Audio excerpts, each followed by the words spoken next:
حضرت دہیا کلبی جب کہتے آقا صلی اللہ علیہ وسلم رونے لگتے ہیں، آپ ارشاد فرماتے ہیں اے دہیا کلبی ذرا تفسیر سے بتا تو نے کیا کیا تھا۔ حضرت دہیا کلبی کہتے آقا جب میں پردیس چلا گیا، میرے جانے کے بعد میرے گھر میں بیٹی پیدا ہوئی، یا رسول اللہ میرے گھر میں بیٹی پیدا ہوئی، میری بیوی نے میرے ڈر سے کسی دوسرے کے گھر میں اس کی پرورش کی۔ اس کے بعد جب میری بیٹی تھوڑا چلنے کے قابل ہو گئی، میں پردیس سے آیا تو میں نے کیا دیکھا، آنگن میں خوبصورت بیٹی ٹہل رہی تھی۔ میں نے دستک دی دروازے پر، آواز اندر سے بیٹی کی آتی ہے، کون؟ میں نے کہا کون؟ حضرت دہیا کلبی کہتے یا رسول اللہ میں نے کہا میں اس گھر کا مالک ہوں۔ تو اندر سے بیٹی نے آواز دی تھی اگر تو اس گھر کا مالک ہے تو میں تیری بیٹی ہوں۔ حضرت دہیا کلبی ہے دروازہ کھولتے ہیں، جیسے ہی دروازہ کھولتے ہیں آقا صلی اللہ علیہ وسلم ارشاد فرماتے ہیں پھر کیا ہوا؟ حضرت دہیا کلبی کہتے آقا میں نے دروازہ کھولا، میری بیٹی قدموں سے لپٹ جاتی ہے اور کہتی ہے اے بابا جان اتنے دن ہو گئے ہیں،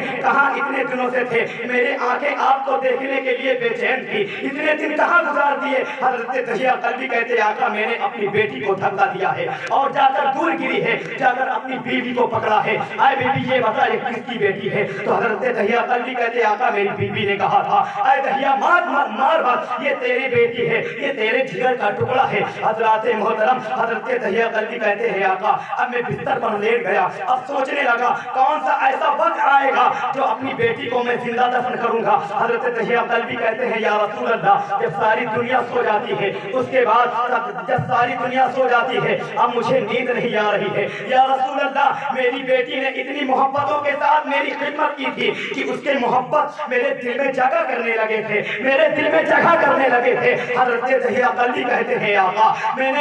حضرت دہیا کلبی کہتے ہیں آقا میں ایک دن اپنے پڑوس میں گھومنے کے لیے گیا تو میرے خاندان کے ایک شخص نے کہا تھا اے دہیا تو نے میری بیٹیوں کو تو زندہ دفن کر دیا ہے اور اپنی بیٹی کو شوق سے پال رہا ہے۔ حضرت دہیا کلبی کہتے ہیں یا رسول اللہ جیسے ہی میں نے یہ تانا سنا ہے میرا جلال سے چہرہ سرخ ہو گیا ہے، میرا جلال سے چہرہ لال ہو گیا ہے۔ آقا میں گھر آیا اور رات کو لیٹ گیا، میری بیٹی آتی ہے پیر کو دبانے بیٹھ جاتی ہے، آقا میری بیٹی نے اس طرح سے پیر کو دبایا ہے کہ ایسا لگا میں سو گیا ہوں۔ حضرت دہیا کلبی کہتے ہیں یا رسول اللہ میری بیٹی نے میرے سر سے چادر کو اٹھا دیا اور جا کر ماں کے ممتا کے آنچل کے سایہ تلے لیٹ جاتی ہے۔ حضرت دہیا کلبی کہتے ہیں جب سارے لوگ سو جاتے ہیں میں چپکے سے اٹھا اور اپنی بیٹی کے ہاتھ کو گھسیٹنا چاہا، جیسے ہی ہاتھ کو پکڑتا ہوں حضرت دہیا فرماتے ہیں یا رسول اللہ میں نے جیسے ہی بیٹی کو اشارہ کیا ہے اس کے زبان سے